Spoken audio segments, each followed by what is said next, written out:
Why everyone disrespect you after 70.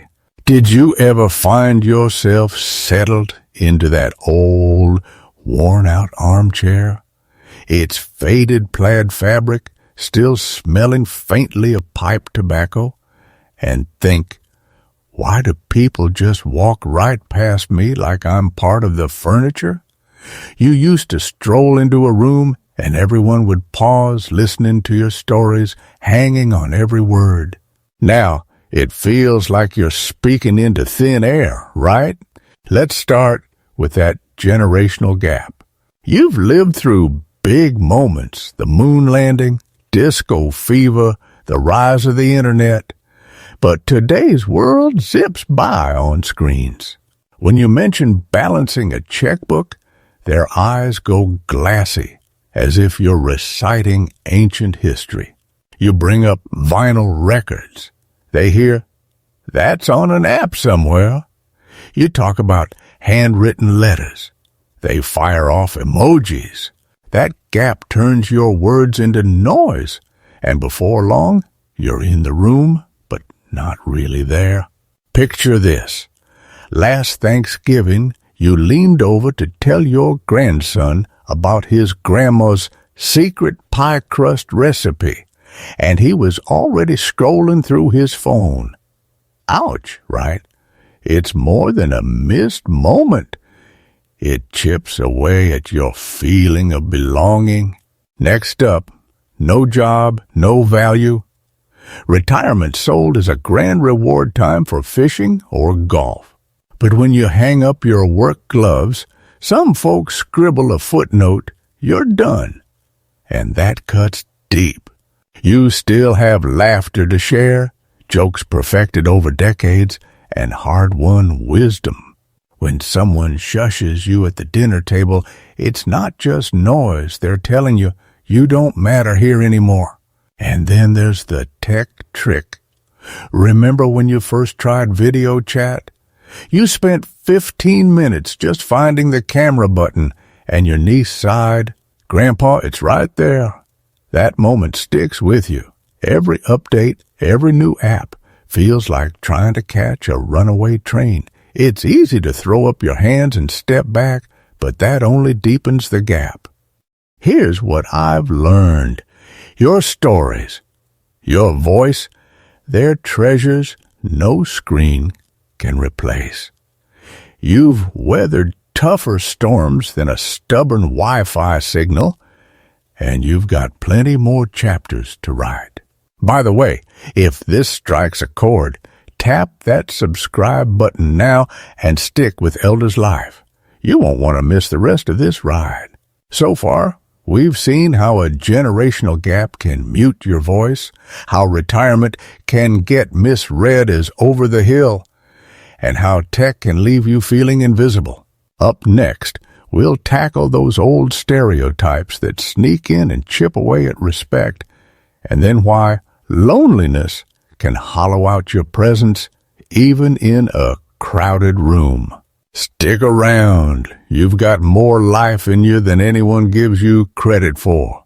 So, when your fingers fumble over the touchscreen and you feel that little knot in your chest, you're not alone, right? You remember the first time you tried video chatting with your kids? 20 minutes just to figure out where the camera was hiding?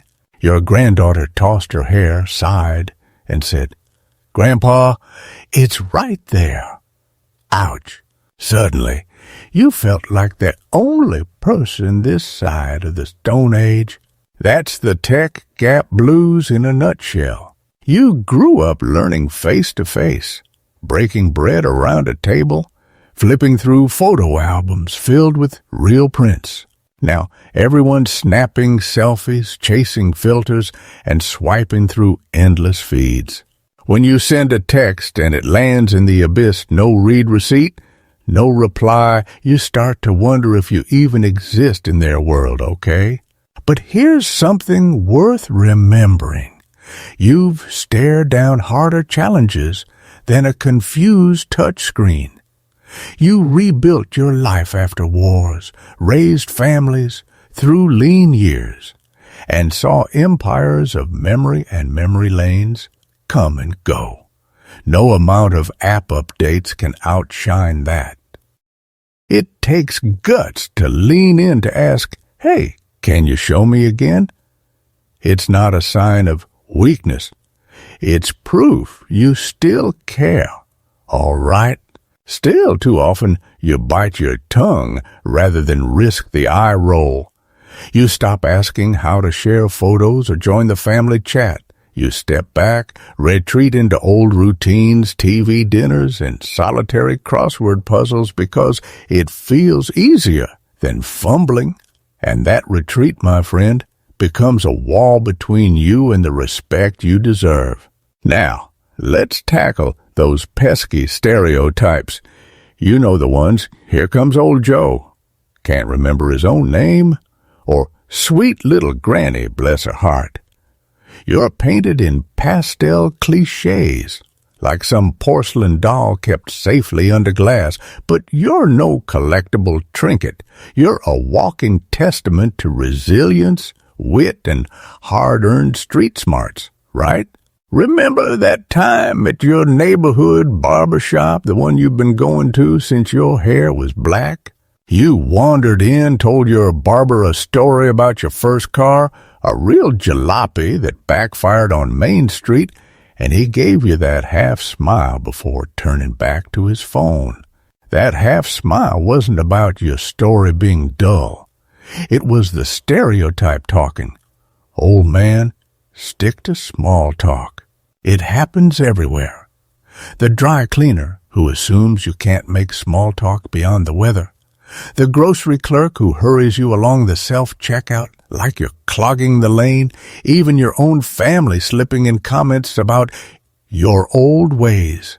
These offhand jabs chip away at respect, piece by piece, until you start to believe them yourself, right? Let me tell you something. Stereotypes are lazy shortcuts for people who don't want to really know you. They'd rather slap you in a box and forget your full story. So how do you fight back?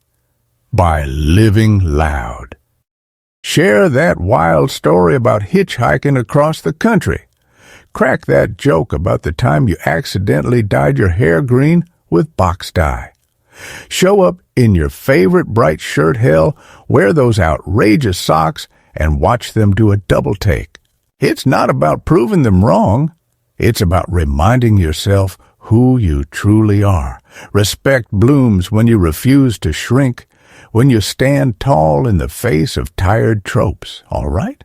So, we've seen how stumbling over screens can dim your light and how age-old cliches try to lock you away in a dusty display case. But here's the good news. Neither tech nor stereotypes holds the final say. You still have the power to break through both. Loneliness feeds disrespect like a slow leak in your car, a tiny drip that eventually leaves you stranded, right? Think back to a time you popped over to your neighbor's porch just for a quick howdy and ended up chatting for half an hour about old jukeboxes and Sunday drives. That casual catch-up meant more than most realize, but lately those visits dry up.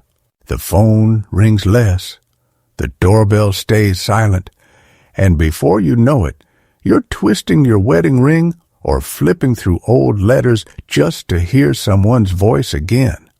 Okay, when people don't see you in their day-to-day life, it's easy for their minds to misplace you. Like that favorite mug that lives in the back of a cupboard. You're still there, but out of plain sight. And out of sight, well, respect trickles away. You can't argue with absence. So, what can you do? First, reclaim tiny moments.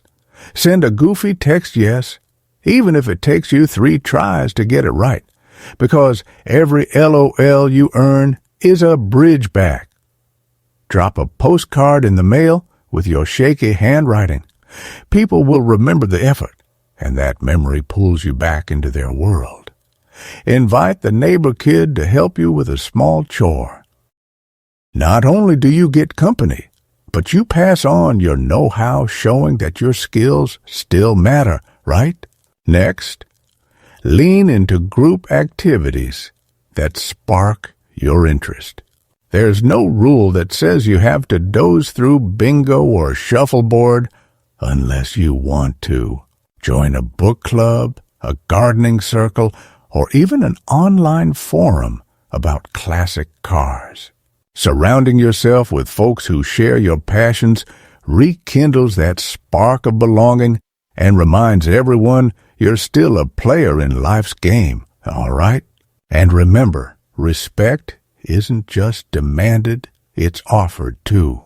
When you check on a friend who lives alone or share a laugh with the cashier who hands you your groceries, you're building goodwill. People tend to mirror the respect they receive. So every kind word, every patient explanation, heck, every silly joke stacks up toward a community that sees you as a vital part of the whole. Now, let's wrap this up. We've journeyed from the static of a generational gap to the sneer of stereotypes, from touchscreen frustrations to the quiet ache of loneliness. We've discovered that respect isn't a birthright stamped on your retirement card. It's a living thing that grows when you engage, share, and refuse to fade away. You're not just an echo of days gone by. You're a walking, talking archive of human grit and laughter.